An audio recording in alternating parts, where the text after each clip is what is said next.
man. 122 pounder, 10-5, man. Watch the Goodfellas Sports TV, bro. You guys come from Walker, Wisconsin. Going to watch Goodfellas Sports. Goodfellas, bro. Shout out to my friends from Goodfellas TV, from Alexis Too Sexy Salazar.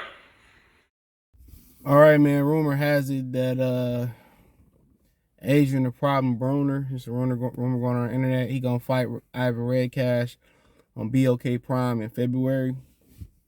Let's talk about it. Thumbs up the video, share the video, subscribe to the channel. Per his mouth, he says that after that he want to go after Regis Progress. The guy, because he got a belt now.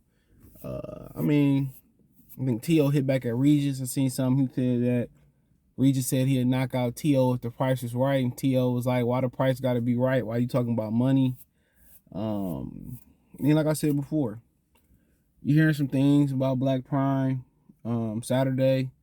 I have, like I said, when I start hearing it from multiple places and shit, then I know that it's real. I haven't heard nothing from Team Crawford side or nothing like that. I ain't heard nothing from out region people, but you hear people saying that, it may not happen. At this point, I don't even care, dude. I'm just so tired right now with life. Man, if it happen, it happen. If it don't, it don't. If T.O. fight, he fight. If T.O. don't die, I'm at the point where I don't give a fuck. I'm glad that it's boxing on this weekend for sure. But man, I'm just grinding.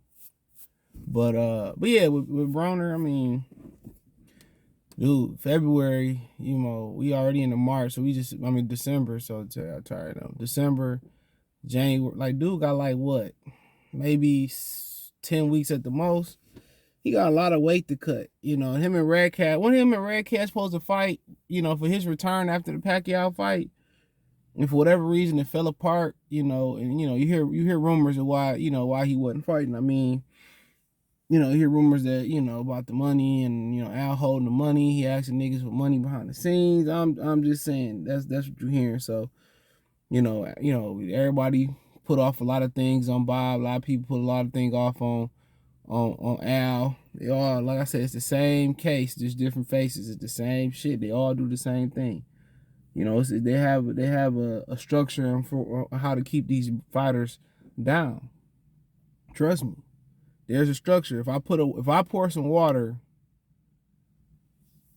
down a slide, it's gonna go the way the slide go, and it's gonna take its time to pour in the pool, right? Same thing.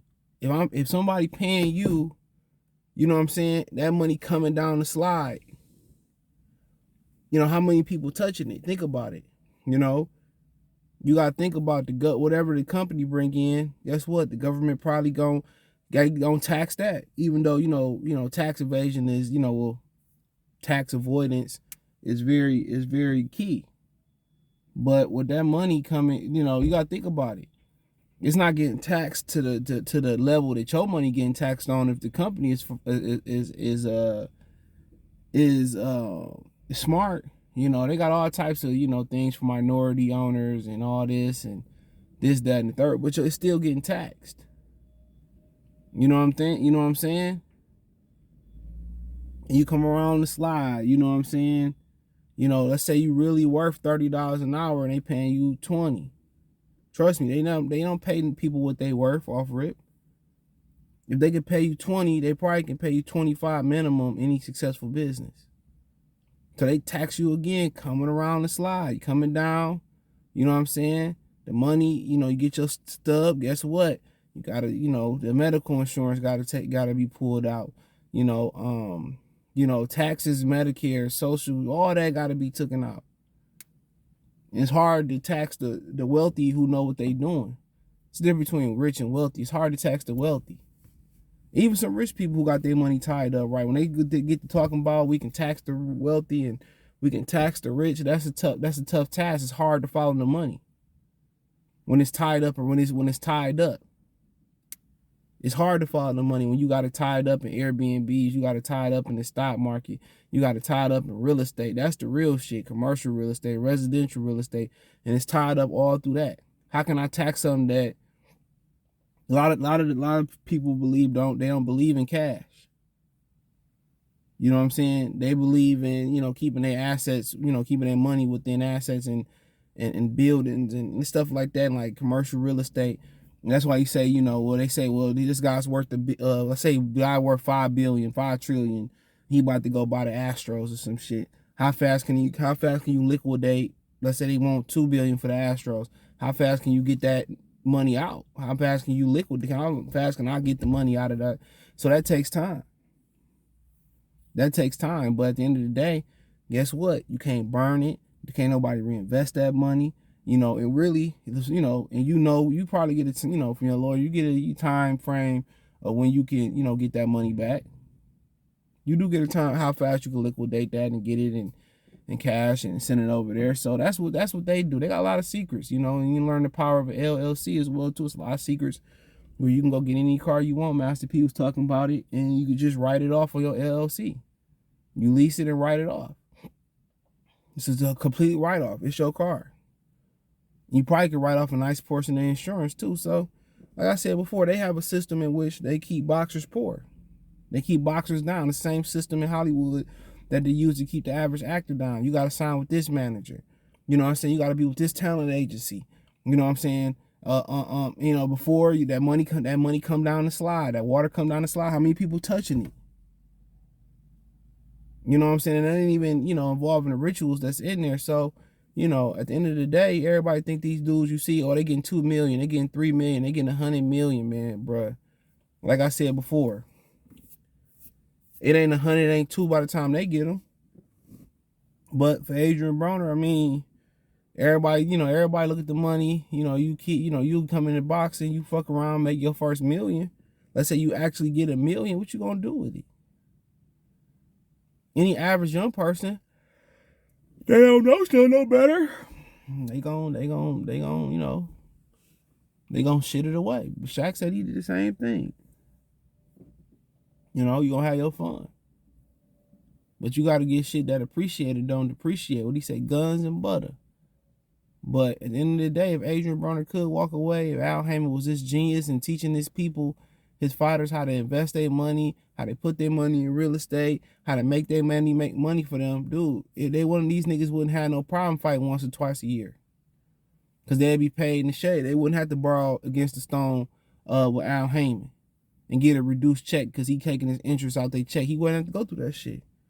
So he ain't teaching no financial freedom over there, no financial literacy. He ain't teaching that shit. And if he is teaching it, these niggas ain't listening. So what's the point? If you teaching it, and I ain't listening with it, why not go sign to Bob or sign to Eddie or something like that?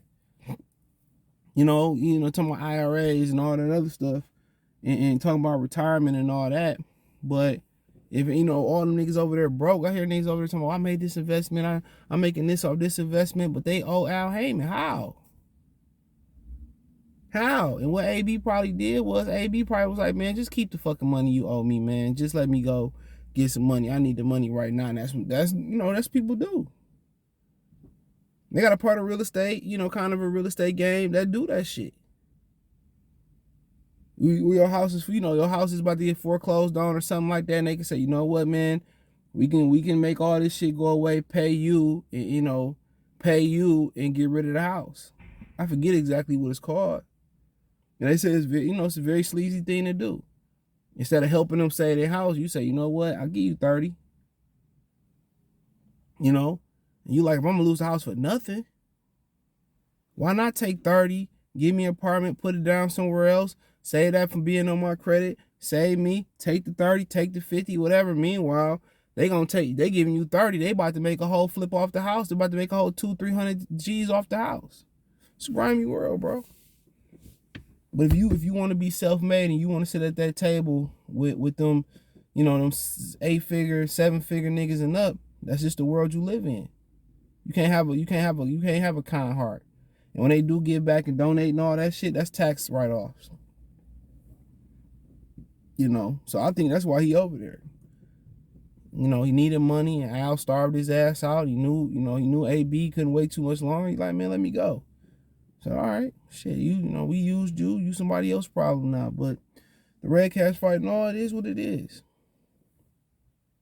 I ain't gonna shit on it, and I ain't gonna, really You know, at the end of the day, you can complain to you blue in the motherfucking face. You know, if you ain't gonna watch it, don't watch it. Ain't no point to talk about it. Everybody dog out what Crawford Alvarez doing. Everybody, but you know, dog out, you know, whatever Bob got going on, niggas dog out Al. But at the end of the day, y'all niggas still there talking about it, you still watching it. I'm at the point where if I don't like shit, I ain't watching it.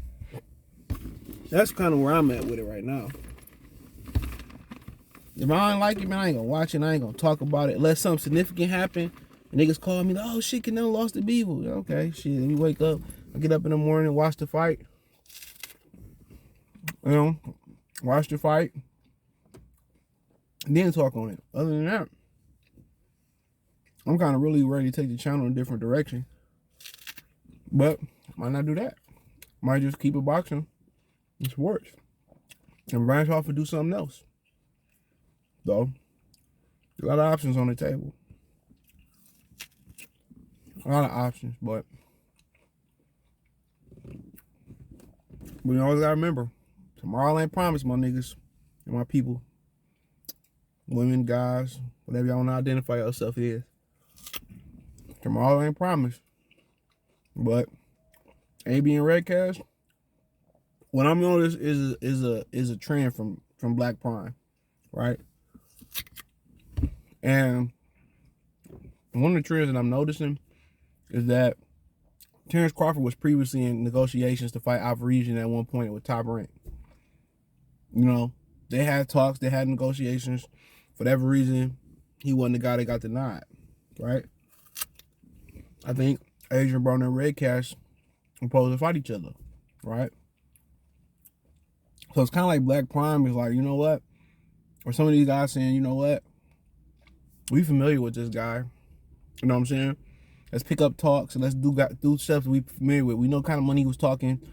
You know what? We ain't got to come in and overprice ourselves. We kind of know what ballpark you want to be in. Yeah, a little bit more than that. He take the fight. There you go. Well, it is what it is. Let me know what you girls and guys think. Thumbs up the video, share the video, subscribe to the channel. It's just a rumor going around the internet. I'm hungry, sorry.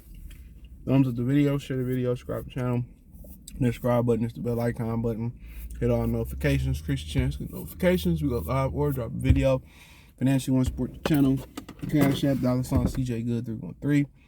Venmo CJ Good 313. PayPal link description. Hit the link tree. Find me on Twitch, Twitter, Instagram, Spotify, Anchor, Cash App, Venmo, PayPal, Amazon Music, Google Podcast, the whole 9. Peace.